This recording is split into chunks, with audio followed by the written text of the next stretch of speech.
ప్రధానమంత్రి కిసాన్ సమ్మాన్ నిధి యోజన 18వ విడతను అక్టోబర్లో ప్రధాని నరేంద్ర మోడీ విడుదల చేశారు. ప్రధాన్ మంత్రి కిసాన్ యోజన ఫిబ్రవరి 24, 2019న ప్రారంభించారు.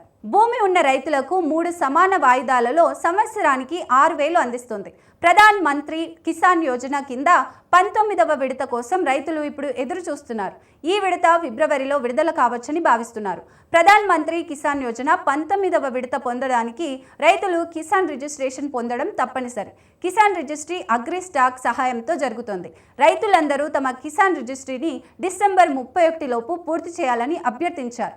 లేకపోతే మీ కిసాన్ నిధి ఆగిపోతుంది. రైతు రిజిస్ట్రీని పొందడానికి రైతు ఆధార్ కార్డ్, మొబైల్ మాత్రమే అవసరం.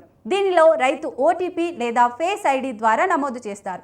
రైతులు ఈ పథకం కింద రూపొందించిన web portal upfr.agristat.gov.in mobile app, farmer registry app ద్వారా నమోదు చేసుకోవడం ద్వారా రైతు రిజిస్ట్రీని క్రియేట్ చేసుకోవచ్చు. ఫార్మర్ రిజిస్ట్రీ రైతులకు అనేక ప్రయోజనాలను అందిస్తోంది. రైతులకు ఇవ్వాల్సిన కిసాన్ సమ్మాన్ నిధి తదుపరి విడత కిసాన్ రిజిస్ట్రీలో నమోదు చేసుకున్న రైతుల ఖాతాలకు మాత్రమే జమ చేయబడుతుంది.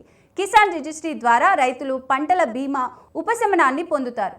రైతులు కిసాన్ రిజిస్ట్రీ ద్వారా విత్తనాలు, ఎరువులు, వ్యవసాయ పనిముట్లు, బ్యాంకు రుణాలు, కిసాన్ క్రెడిట్ కార్డులపై సులభంగా రాయితీలు పొందుతారు. కిసాన్ రిజిస్ట్రీ విధాన ప్రధాన ఉద్దేశం ఒక్కటే, అదే భూమి మోసాన్ని తగ్గించడం. ఒక్కొక్కరికి ఎంత భూమి ఉందో ప్రజలకు తెలుస్తుంది. దీంతో భూ తారుమారు అరికట్టవచ్చు. భూమిపై ఉన్న సౌకర్యాలు రైతులకు కూడా సులభంగా అందుబాటులోకి వస్తాయి.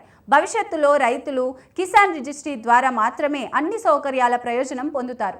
రైతు సోదరులు తమ రైతు రిజిస్ట్రేషన్ సమీపంలోని లోక్ సేవా కేంద్రం ద్వారా పొందవచ్చు.